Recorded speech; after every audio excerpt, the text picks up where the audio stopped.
Welcome, friends and foes, survivors and killers. Let's sit around the campfire together and talk about Dead by Daylight, specifically one of Dead by Daylight's most popular survivors who recently received a story in Tome 17, Feng Min. Min, what a strange character, and one that has really become a fixture of the game over time that's been impossible to ignore. Since her release alongside the Doctor in the Spark of Madness DLC, Min has been one of the popular survivors to play and has only gotten more popular over time, and new skins seem to come out for her almost as regularly as her face pops up in lobbies. There's a good question to be examined here, a real chicken and the egg situation where it's unclear if her huge amount of cosmetics is a result of her massive popularity, or whether it's the cause of it. After all, a lot of players pick their survivors to play based off their wardrobes, and Min's massive catalogue of clothes does give a huge amount of options. But if we peel away the skins, no, not like that, who really is Min? Why did we wait so long for her to finally get a new story in a tome?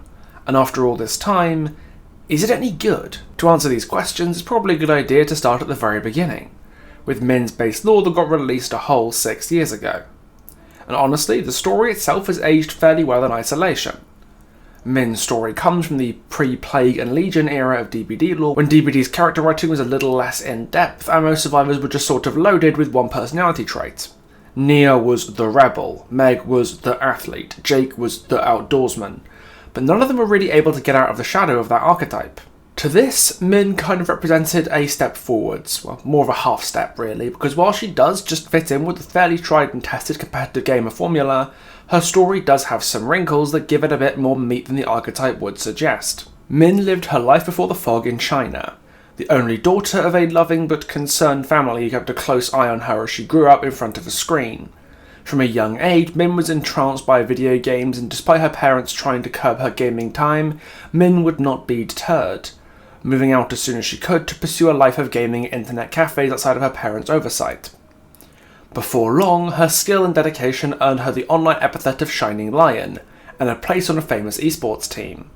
While she was happy for a time, she let the success, fame and fortune of professional gaming absorb her life, and like any obsession or addiction, it started to take its toll. The stress of her practice schedule wore away at her sleep, her performance began to slip, and the life she dedicated everything towards was in tatters.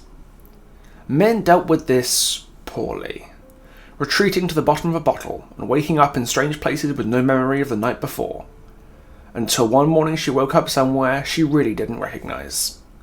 And that's how the entity claimed Feng Min for its own. For 6 years, this was all we had in terms of lore for Min, and it did a fairly good job of painting who could easily have been a pretty one-note character in some darker and more interesting shades. And to properly appreciate it, we've got to look at her counterpart killer, released in the same chapter, the Doctor. Despite the final product being a CIA interrogator during the Cold War, much of the Doctor's lore and design was based on the modern Chinese doctor Yang Yongxin, who developed international infamy for practicing controversial electroshock therapy at the Linyi Mental Hospital in the Shandong province of northeastern China. He claimed electroshock therapy was a viable course of treatment for a variety of mental disorders, including internet and gaming addiction among adolescents. But a long history of terrible press for Yang and his hospital saw his electroconvulsive therapy banned by the Chinese government, only for him to still be reportedly operating out of Linyi using something called low-frequency pulse therapy, that according to patients is even more painful than his old electroshock therapy. If you want to learn more about the sinister inspiration behind the Doctor, I did a video on this topic where I covered Yang and Doctor's other inspirations in greater detail. What you really need to know for the purposes of Min's story is that Yang targeted young people who he claimed were internet addicts, but ultimately there was little evidence to support this. If the Doctor is meant to be analogous to Yang, then Min can be seen as an analogue for one of his patients, a young woman struggling with addiction who became distant from her parents due to her lifestyle. Min's base lore approaches the issue with a solid amount of tact. While her parents are a pretty significant part of her life, they're a relatively minor part of her story, which elegantly avoids the problem that a lot of stories about young people have, where the piece can unintentionally centre the parents who end up dealing with the aftermath of the problem instead of the child actually experiencing it. Min's story could easily have become Min's parents' story, but it didn't, and I'm very grateful for that. Min's story could also easily have been just an escapist fantasy common to so many gamers, playing games professionally in some capacity. It is the dream of so many players, and Min made those dreams a reality, so her existence in the game can be seen as a form of wish fulfillment. She's living the life that a lot of streamers or pro players want to live.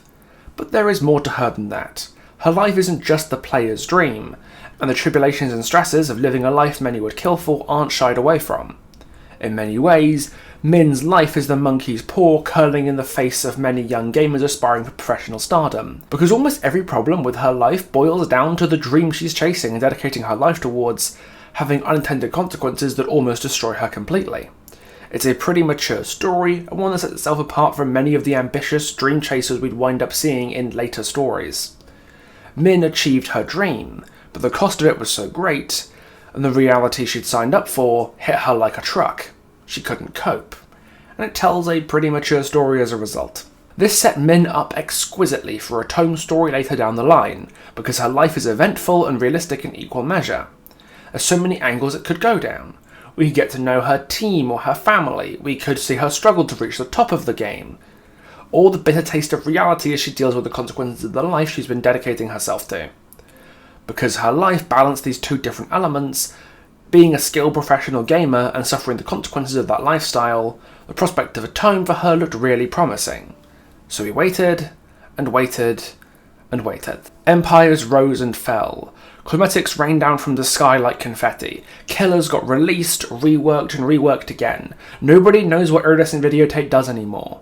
But Feng Min's Tome never came. And Min's reputation and perception in the community suffered for it, more than any other character has ever suffered from a lack of follow-up lore. Because while Feng Min didn't get any new lore per se for years, she did get plenty of cosmetics and has remained one of the most popular, if not the most popular survivor in the game during this time. And while I'm not opposed to characters getting plenty of cosmetics, Feng Min getting so many, which often fell into the very typical gamer girl aesthetic along with no new lore, contributed to a presentation of her among many members of the community that just didn't sit right with me. Min's lore is about one life with two distinct sides, the thrill of professional gaming and the damage it does to you. But her cosmetics only managed to communicate one side of that spectrum. When you saw skins like Gaming Expo or her endless cosplay skins, you were only shown the exciting positive side of her lifestyle as an esports athlete and gaming enthusiast, without having the room to examine the harm that life has done to her. This, combined with the fact that a lot of players don't read the lore to begin with, especially for older characters, meant that Min's perception in the community has started to shift in a way that erased her complexity as a character and turned her into a caricature of herself. If she'd gotten a Tome earlier, this perception might have been eased by reminding us that she's more than just the game she plays, that her life choices have affected her in a very serious way. But the cosmetics she got couldn't communicate that. They probably never could have done, because, let's be honest, who's going to buy a skin of Min wearing sweatpants and a t-shirt with beer and puke stains on it? The dissonance between Min's lore and her treatment by the dev team and community could only be resolved by a Tome, and now finally that Tome is here, and it had a lot of catching up to do. I am pleased to say, however, that Tome 17's lore for Feng Min was really quite good, actually, and to show you why I want to talk to you about a British storytelling tradition that started off in the 1950s and is still drawing audiences to the television today. Kitchen sink realism. Kitchen sink realism was a social realist drama movement in British TV, film and theatre in the mid-20th century that became popular after the Second World War to reflect the social malaise of the time after the war ramped up cynicism of a whole new generation of creatives. Kitchen sink dramas typically focused on the lives of working class people just trying to get by, touching on relevant social issues with a warts and all approach. And while most kitchen sink dramas like A Taste of Honey tend towards the grim and dour end of realism, they don't necessarily have to. Georgie Girl is a romantic comedy, for example, that handles itself with much of the same style and ideas as its more serious counterparts, but manages to retain its levity despite it. A common thread among kitchen sink dramas, and the soap operas they would go on to inspire, is the struggle to make a living, and how it balances with society's expectations. And Tome 17 Feng Min captures those same themes fantastically by showing two different parts of her life. Her career as an up-and-coming esports competitor and the sacrifices that came along with that, and her family life and expectations and worries her family has about the life she's leading. She's stuck in the middle, and her story is given a warts-and-all approach to all the discomfort and pressure she's under to make you understand why she becomes the wreck we all know she'll end up as. The story itself is told in snippets throughout Min's life, first working hard at school and playing Go with her grandpa Ye, and signing up to the Laser Bears and devoting her life to the grind so as not to let her team down. Sometimes she's able to keep it all together, other times she's wearing herself down to the bone to keep up and be the best, and it all falls apart when she's driving her team to a tournament at the last minute, and a momentary lapse in concentration ends in tragedy. Min's family life starts out with the spotlight, as a school-aged Min tries to navigate the minefield of school and parental expectations. Even at a young age, Min's life seemed defined by competition and the non-stop struggle to be the best, with her grandfather Ye acting as a kind of guiding light for her. When she's with him, playing Go and losing over and over again, she's at peace, struggling to beat him but nevertheless enjoying the spirit of healthy competition, respecting her grandfather's skills and spending time with the people who matter to her. At least at the start, this is the escape from mundanity that Min wants gaming to be. She relishes competition but doesn't take it too seriously, and while her father is seemingly waiting for her to get her life together, all Ye wants is for her to be happy. As you might expect from kitchen sink stories though, realism, unfairness and the need to make ends meet run Min over like a steamroller, and the first touch of the brutality of the real world can be seen when she tries to report her classmate Chen for cheating in tests. Her teacher first accuses her of cheating. After all, she's doing even better than Chen, and goes on to elaborate that while Chen most certainly is cheating, he's willing to overlook it because the Gaokao, an important higher exam determining who gets to be accepted into universities or higher education institutes, is coming up, and ensuring his students pass so they can have a good future is more important to him than ensuring the integrity of the tests themselves. And while he can see where he's coming from, failing the Gaokao can be a life-shattering event to a degree that's probably unfair, Min's frustration at the teacher's lackadaisical approach to cheaters is understandable, and tells us much about her. Min works very, very hard to be as good in school as she is, and values that hard work highly. So to see it invalidated because someone else can cheat to get similar results without the work that she put in is a visceral injustice to her and damages the integrity of competition. She works hard to be the best, but if you can cheat without consequences, being the best doesn't matter. Reality smashes into her like falling onto a concrete floor, and there's no real way she can do anything about it.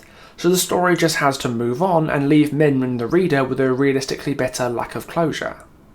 Okay, this is starting to get a little bit sad, so would now be a good time to talk about this channel's new partner, Instant Gaming, or is the irony of putting this in a Feng Min video too much? Instant Gaming is your go-to marketplace for gamers to pick up games, new or old, at fantastic discounts. You can pre-order the new DLC edition of Elden Ring, or pick up Helldivers 2 and spread managed democracy to the farthest reaches of the galaxy. And one of those games will be getting a new video from me soon, in case that sweetens the deal at all. And all you've got to do is check out my partner link in the description and you can start saving, support the channel, and grab yourself some fantastic games from Instant Gaming all at the same time. And on that note, let's get back to Feng Min. Min's desire for fair competition and a community of fellow gamers who respect her hard work is seemingly satisfied by getting onto the Laser Bears Esports team for Nebula Arc, a game that's referenced in some of Min's earlier cosmetics. But once she gets onto the team, she's due for another reality check. Only once she's chewed out by her teammates does she realise what she's committed to. Playing Nebula Arc for 10 hours a day, every day, not leaving room in your life for anything else. It's going beyond a competition now, it's life. And to make it in this cutthroat world, you had to be ready to make some sacrifices. Sacrifices that Min isn't readily willing to make. She's gotten what she wanted, she's a professional gamer now, but it turns out that reality isn't what she expected it would be. It's important to remember though that realism and misery aren't always aligned, and Feng Min reuniting with her father and introducing him to her team provides us with one of reality's more pleasant surprises. The preconceived ideas that we have about some people don't necessarily align with the truth, and maybe, just maybe, they're better than you expect. Min's father was presented in the Tome as a controlling and prideful man so far, who's constantly pushing his daughter into conformity, trying to control her life and pulling her away from what she really cares about. In other words, a pretty black and white stereotype of a domineering East Asian parent. When he darkens Min's door with the money she gave them, we expect some fiery altercation where he expresses shame in what she's doing or calls her a failure or whatever else you'd expect a domineering parent stereotype to do. But what he says to her shows a different side to the story. He won't take the money Min offered, and when she presses the issue, he doesn't say that her job isn't a real job, or that he wanted something different for her, or that she's a disappointment. Anything you'd expect a parent like that to say to their daughter.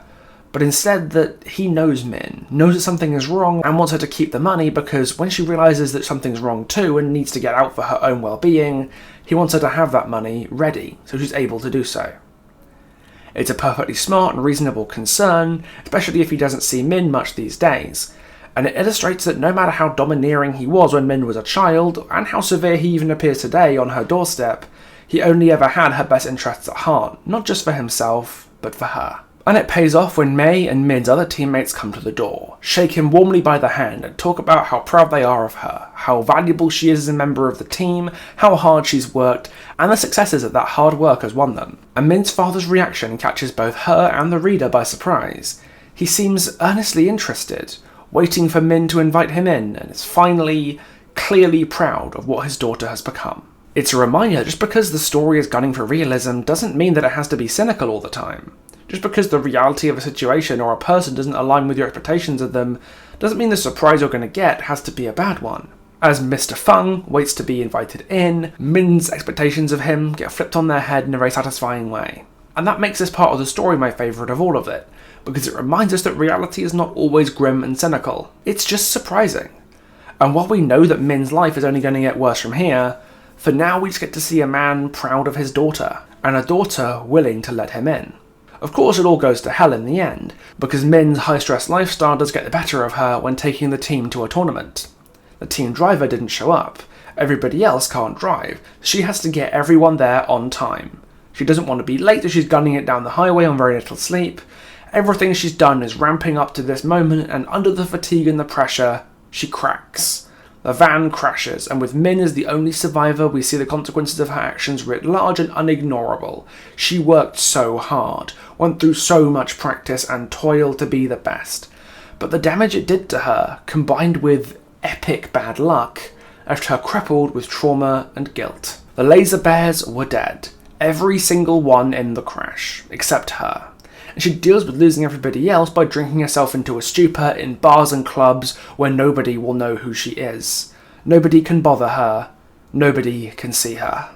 And after all the work she's done, who can blame her? In the original lore, it wasn't clear what drove Min to drinking exactly. We knew it was the stress, but no specific event existed to catalyse it. But the tome makes it completely clear exactly what happened that drove her off the deep end. It's a very real ending to a very real story. A story of a young woman cracking under the pressure of the life she thought she wanted, and on some level still does want.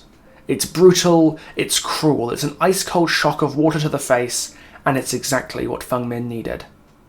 For the past couple of years, the more times we've seen survivors getting tomes that weren't Feng Min, the lower my hopes got for Min's eventual go-around.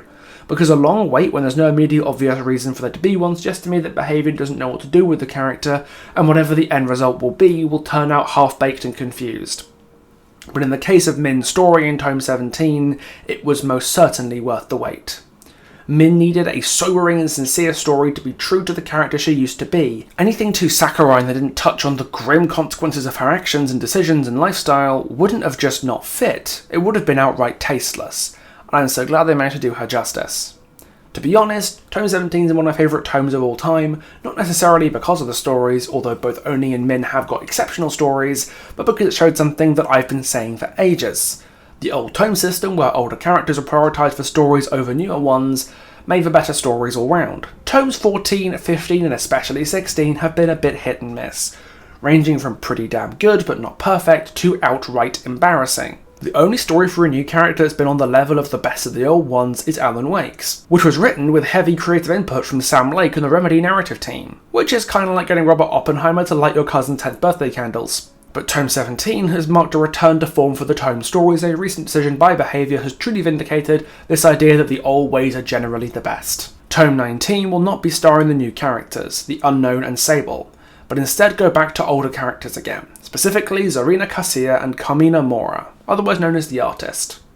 The old system is coming back in the All Things Wicked mid-chapter, and if the recent tome stories for Oni, Min and Slinger are to be understood as the new normal, this is a very, very exciting time for DBD lore enthusiasts. So the tomes are saved, two massively underappreciated characters are finally getting some lore, and Feng Min's new story has recovered her reputation in spectacular fashion.